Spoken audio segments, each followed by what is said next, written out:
السلام علیکم ورحمۃ اللہ وبرکاتہ۔ رب اشرح لی صدری ویسر لی امری واحلل عقدۃ من لسانی یفقہوا قولی رب زدنی علما اللہم فقہنا فی الدین۔ آج میں آپ کو بتاؤں گی مسنون نوافل کا اہتمام نہ کرنا۔ وہ نفلی نمازیں اور دیگر اعمال جو شریعت میں مشروع ہیں ان کا اہتمام نہ کرنا، مثلاً چاند اور سورج کو گرہن لگتے وقت کی نماز استخارہ، نماز چاشت، توبہ کی نماز اور دیگر مسنون نفلی عبادات۔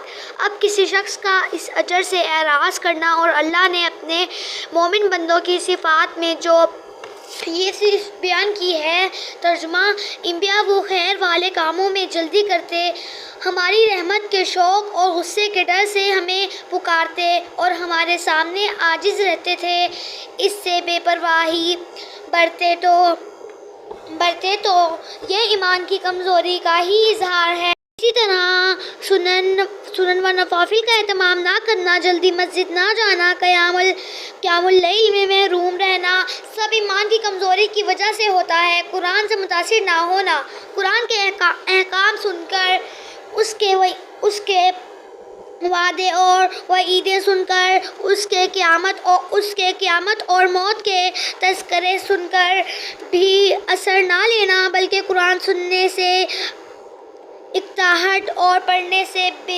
بیزاری ایمان کے کمزور ہونے کی نشانی ہے۔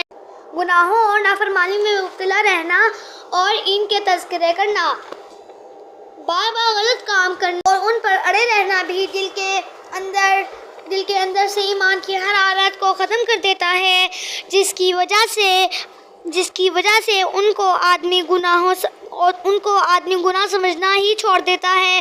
نبی کریم صلی اللہ علیہ وسلم نے فرمایا، ترجمہ: میری ساری امت معاف کر دی جائے گی سوائے اس شخص کے جو رات کو کوئی برا کام کرے، اب اللہ نے اس پر پردہ ڈال دیا، مگر وہ صبح خود لوگوں کو بتائے کہ میں نے یہ کام کیا تھا۔ اب اللہ نے تو اس پر پردہ ڈال دیا تھا، مگر اس نے خود صبح کے وقت اس پردے کو کھول دیا۔